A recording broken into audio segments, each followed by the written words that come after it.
Varios son los textos bíblicos donde nos mencionan la importancia y la necesidad de orar siempre y no desmayar. Veamos lo que dice el Evangelio de Mateo, capítulo 7, versículo número 7. Pedid y se os dará, buscad y hallaréis, llamad y se os abrirá. Esta es una recomendación del Señor Jesús a cada uno de los que estudiamos las Sagradas Escrituras. Dicha recomendación nos asegura que al pedirle a Dios en oración, Él responderá. Otro texto de las Sagradas Escrituras es el que aparece en el Evangelio de Juan, capítulo 14, versículo 13.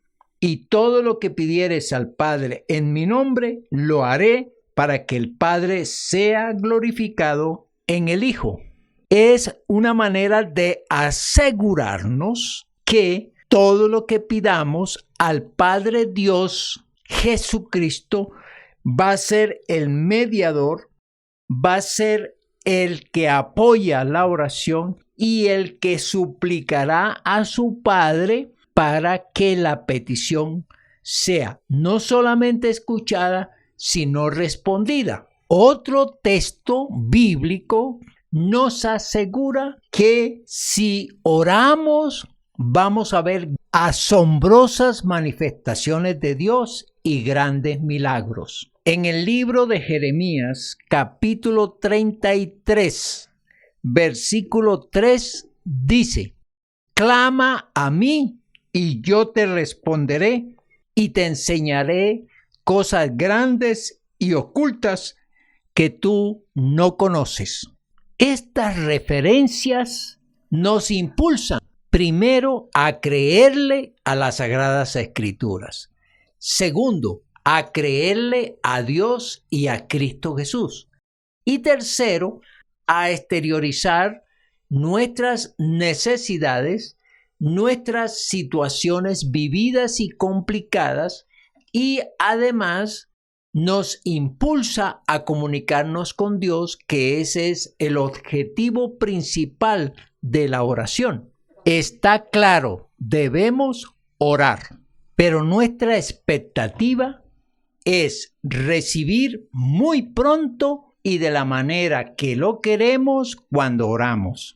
Pero a veces la respuesta de Dios no es inmediata, no es dentro de los tiempos esperados, y la forma en la que solicitamos la ayuda a Dios como nosotros la deseamos. Entonces debemos aprender una cosa importante: Dios va a contestar en su forma y a su tiempo. Veamos unos textos bíblicos que nos enseñan a esperar en Dios y a confiar en Dios, que Él hará lo mejor para nosotros.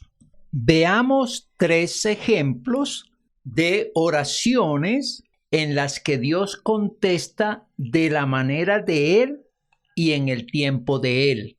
En Segunda de Reyes, capítulo número 4, versículos 32 al 37, dicen: y venido Eliseo a la casa, he aquí que el niño estaba muerto, tendido sobre su cama. Entrando él entonces, cerró la puerta tras ambos y oró a Jehová.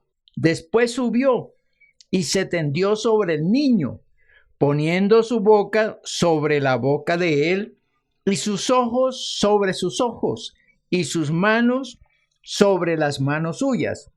Así se tendió sobre él, y el cuerpo del niño entró en calor. Volviéndose luego, se paseó por la casa a una y otra parte, y después subió y se tendió sobre él nuevamente. Y el niño estornudó 7 veces y abrió sus ojos. Entonces llamó él a Gehazi y le dijo: llama a esta tsunamita. Y él la llamó. Y entrando ella, él le dijo: toma tu hijo. Así que ella entró, se echó a sus pies y se inclinó a tierra, y después tomó a su hijo y salió. Vemos pues al profeta Eliseo resucitando a un niño a la manera y al tiempo de Dios. Recordemos que en los versículos anteriores, cuando Eliseo escucha a la mamá del niño que ha muerto, le envía a su ayudante Gehazi para que ponga su báculo en la frente del niño para que resucite. Este ayudante lo hace, pero el niño sigue muerto. Por eso Eliseo va con su mamá hasta la casa con el fin de apersonarse y de buscar a través de la oración que Dios vivifique al niño. Observemos lo que empieza a narrar el escritor de las crónicas. Dice que entró a la pieza donde estaba el niño, la cerró y oró a Dios. En esa oración nos imaginamos que pidió el renacer de este muchacho, y esa oración la escuchó Dios. Sin embargo, dice la palabra, Eliseo no vio un resultado total. Volvió pues a tenderse sobre él, poniendo sus ojos sobre los ojos del niño, sus manos y su pecho, a ver si podía resurgir totalmente. Tampoco esto dio resultado. Bajó hasta la sala de la casa y al rato regresó para volver a ponerse sobre el cuerpo del niño a ver qué pasaba. Y sí, el niño estornudó y abrió sus ojos y le fue devuelta la vida. Observemos cómo se maneja la situación aquí. Primero, Eliseo pensaba que con solo ponerle el báculo en la frente al niño podía resucitarlo. Segundo, que si iba a la casa y oraba por él, revivía. Tercero, si se tendía sobre el niño muerto, volvería a vivir. Finalmente, volviendo a hacer lo mismo de tenderse sobre el niño, pues él recobró la vida. Todo esto que hizo Eliseo estaba sujeto a lo que Dios quería hacer con el niño, pero también quería mostrarle a Eliseo. Este pensaba que el niño podría recobrar la vida de una manera inmediata y fácil. Al no lograrlo, tanto en la forma e inmediatamente, se dio cuenta que el renacer del niño estaba en las manos de Dios. No estaba en las manos de Eliseo, estaba en las manos de Dios. Y resucita a la manera de Dios, a la forma de Dios, al tiempo de Dios. Y esto es lo interesante aprender. No es como nosotros querramos, no es en el tiempo de nosotros, sino tenemos que aprender que es en la forma de la manifestación de Dios y también en el tiempo en el que Dios quiere manifestarse. ¿Por qué esto? Porque es que Dios es soberano, es controlador, es el que tiene la última palabra, es el que decide el cómo y el cuándo. Por eso no encontramos en Eliseo al principio, cuando él quería que el niño resucitara, que Dios empezó a mostrarle qué debía hacer, cómo lo debía hacer y cuándo el niño iba a reaccionar. El segundo caso es el de Job. Recordemos, Job había sido un hombre bueno, un hombre haciendo la voluntad de Dios, un hombre de oración. Esto causó en Satanás unos celos y unas envidias e hizo que Dios lo pusiera a prueba. Satanás le quitó sus bienes, sus hijos murieron y él adquirió una enfermedad molesta, dolorosa, repugnante. No encontramos a Job reclamando su salud, ni tampoco el preguntarle a Dios el por qué le había ocurrido todas estas cosas. Job fue un hombre quieto, tranquilo, esperando la misericordia de Dios. Me imagino que en el estado de enfermedad de Job, su deseo era sanarse, porque para Job lo más valioso era recuperar su salud, que Dios le quitara esa enfermedad que lo atormentaba, que lo agobiaba y que lo ponía a prueba en cierta manera. Job quería su salud más que el dinero, más que los hijos, más que los bienes. No dice en el libro de Job que oraba pidiendo sanidad, pero se entiende que ese debió ser el deseo de su corazón, la intención que tenía este hombre al verse postrado, al verse agobiado. Pensamos pues que Job deseaba la salud, quería estar bien. El relato nos muestra una serie de situaciones que nos pone a pensar. ¿Cuánto tiempo duró Job con su enfermedad? No lo sabemos. ¿Cuánto tiempo pudo implorar Job para ser sanado? No lo sabemos. Lo que sí sabemos es el final de Job. Ese final nos va a enseñar grandes cosas de la forma y el tiempo del actuar de Dios. En el libro de Job, capítulo 42, versículos 10, 12, 16 y 17, dicen: y quitó Jehová la aflicción de Job cuando él hubo orado por sus amigos, y aumentó al doble todas las cosas que habían sido de Job. Y bendijo Jehová el postrer estado de Job más que el primero, porque tuvo 14,000 ovejas, 6,000 camellos, 1,000 yuntas de bueyes y 1,000 asnas, y tuvo 7 hijos y 3 hijas. Después de esto vivió Job 140 años y vio a sus hijos y a los hijos de sus hijos hasta la 4ª generación. Y murió Job viejo y lleno de días. Es prácticamente la conclusión del padecimiento de Job. Lo perdió todo. Lo más terrible para Job era su enfermedad, que lo agobiaba, que lo afligía. Job, pues, no solamente recibe su sanidad física, sino que Dios, en la forma de Dios, le da muchas más riquezas, otros hijos y una vida prolongada en el tiempo.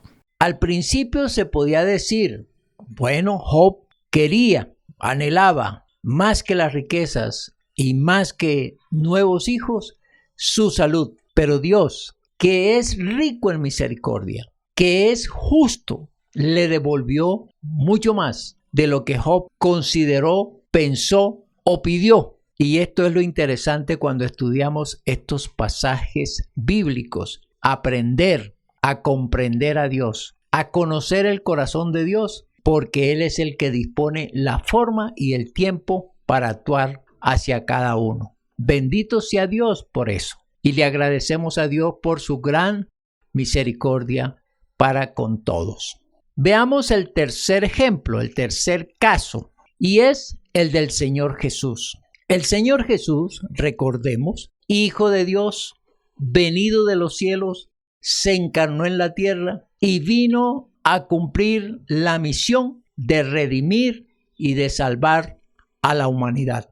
Jesucristo, pues, es el Dios mismo que viene a la tierra, pero que Él sabe que su vida y su destino lo maneja el Padre Dios, y Él se somete a su voluntad. Y Él, siendo Dios, no le contradice, no se rebela y no se niega a cumplir lo que el Padre quiere. Miremos lo que dice en el Evangelio de Lucas, capítulo 22, los versículos 41 y 42. Y él se apartó de ellos a distancia como de un tiro de piedra, y puesto de rodillas, oró diciendo: Padre, si quieres, pasa de mí esta copa, pero no se haga mi voluntad, sino la tuya. La petición del Señor Jesucristo es que no quiere padecer, que no quiere morir, que no quiere sufrir. Y en esta oración, muy próxima a el ser apresado y llevado al Calvario, él le pide a su Padre que pase de él esta copa. Es que no quería sufrir de la manera en que estaba planeado y el de morir por cada pecador que se arrepintiera. Jesucristo, como hombre, pide a su Padre que le libere, que no le deje padecer. A la vez, entiende que Dios tiene la última voluntad en la vida y que Dios dispone todas las cosas de una manera perfecta. Como hombre, Jesús siente lo que viene para él y anticipa un dolor y una aflicción. Por eso no quiere padecer y le suplica a su Padre que no lo lleve hasta ese sacrificio. El deseo de Jesús, transmitido en oración a su Padre, era: no quiero pasar por este sacrificio, no quiero morir de esa manera tan trágica, no quiero sufrir como está escrito. No de esa forma, no en este tiempo.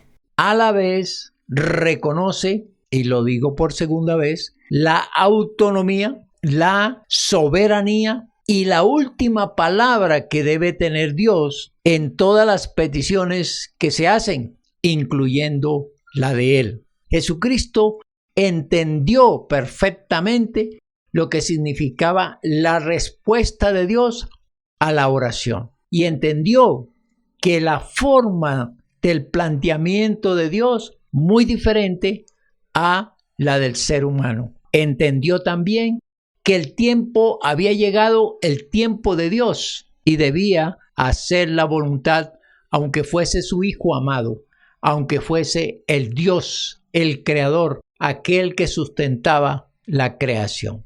Jesucristo pues entendió que su Padre actúa de acuerdo a la forma y al tiempo de Él. Entendió también que la forma de redimir y salvar a la humanidad era la que ya su Hijo Jesús conocía. Por lo tanto, no debía de poner. Y de eso pues tenemos que aprender cada uno de nosotros. Maravilloso también este caso, en que lo tomamos para comprender exactamente lo que estamos planteando en este día. Conclusión: Dios quiere que oremos. En las Sagradas Escrituras nos hablan reiteradamente de la necesidad de orar siempre, de estar en contacto y en comunión con Dios, de clamarle, de dialogar con Él, de presentarle nuestras quejas, nuestras necesidades, nuestros anhelos, todas estas cosas que nos causan inquietud. La Biblia nos sugiere que se la llevemos en oración a Dios. Y por supuesto, aprender, a manera de conclusión, la estamos viendo, que Dios maneja las oraciones con una disposición que probablemente no entendemos nosotros y no la comprendamos, por supuesto. El ser humano quiere resolver sus necesidades de inmediato, quiere que sus problemas sean resueltos prontamente, quiere que Dios le responda y le conceda lo que ha pedido de una manera pronta. Pero el ser humano tiene que aprender a través de estos casos bíblicos que hemos visto que Dios se reserva el manejo de cada una de las oraciones y hace que las cosas se den como Él las responde, por supuesto. ¿Y por qué las responde en la forma y en el tiempo que Él quiere? Porque considera que es lo mejor para nosotros. Considera que lo que Él responda es mucho más beneficioso para el que ora. Por eso vemos en estos tres casos cómo la última palabra la tiene Dios cuando oramos, cuando necesitamos, cuando imploramos, cuando sufrimos. Dios va a responder como Él quiere y no muchas veces como nosotros. La aplicación de este mensaje. Muy cierto es, debemos nosotros orar. Y orar clamando la misericordia de Dios, el amor de Dios, el poder de Dios. El solo hecho de orar ya comienza a hacernos sentir que hemos depositado esa carga, esa lucha, esa dificultad en las manos del Señor. Y cuando entendemos esto, pues al orar vamos a recibir un alivio, como si nuestras cargas hubieran sido puestas en el hombro del Señor Jesús. Vamos a sentir un respiro, un alivio, un descanso.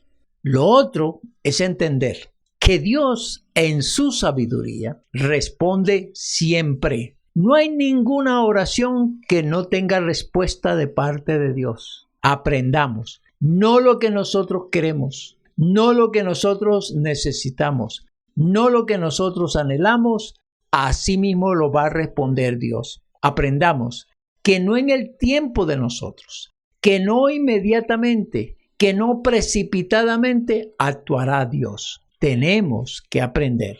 Dios tiene el manejo y el control de las peticiones, de la vida y de las necesidades que tenemos cada ser humano. Es importante, pues, apreciar la palabra de Dios para comprender cómo actúa Dios cuando oramos, cuando pedimos, cuando necesitamos alguna cosa. Esto es importante que lo entendamos nosotros. Muchas peticiones que hemos hecho no han tenido respuesta para nosotros, pero Dios sí nos ha dado una respuesta. El hecho que no la hayamos visto exactamente como queríamos o nos cambió el deseo de ver realizado esta petición. El Señor Dios contesta toda oración a su manera. Probablemente usted haya orado porque tiene una gran necesidad y la respuesta no ha sido como usted la esperaba. Pero Dios ha suplido de otras maneras. Ha suplido para que usted se mantenga o lo pone a prueba para ver qué tanta fidelidad usted le tiene al Señor, qué tanta confianza pone en Él y qué tanta fe para esperar en Él siempre. O si sufre una enfermedad penosa y dolorosa y ha suplicado varias veces al Señor que le cure, que le sane, pero no ha llegado la respuesta que usted espera. Dios le escucha y si Él ve que no debe recobrar su salud, le dará fuerza, le dará paciencia y le hará confiar en Él, aunque no logre su sanidad.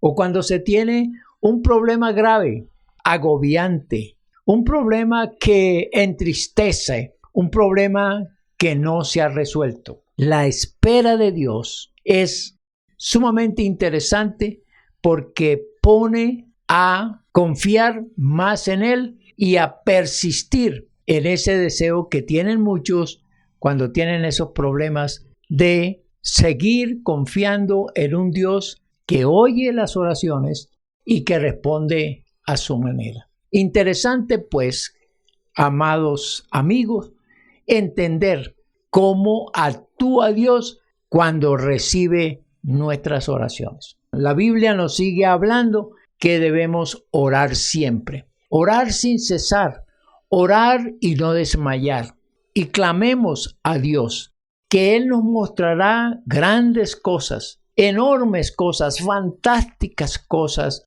que ni siquiera nosotros las habíamos imaginado o las habíamos esperado. Esa es la manera de concebir la oración cuando entendemos la palabra de Dios y cuando se trata de peticiones especiales que le hacemos al Altísimo. Oremos siempre, pidámosle al Señor, esperemos que Él se manifieste, esperemos el tiempo de Él, pero sigamos confiando, sigamos pidiendo. Que la bendición del Padre, del Hijo y del Espíritu Santo caiga sobre cada uno de nosotros y nos ayude a discernir, a entender y aplicar la oración de la manera en que hoy la hemos visto. Dios les bendiga grandemente.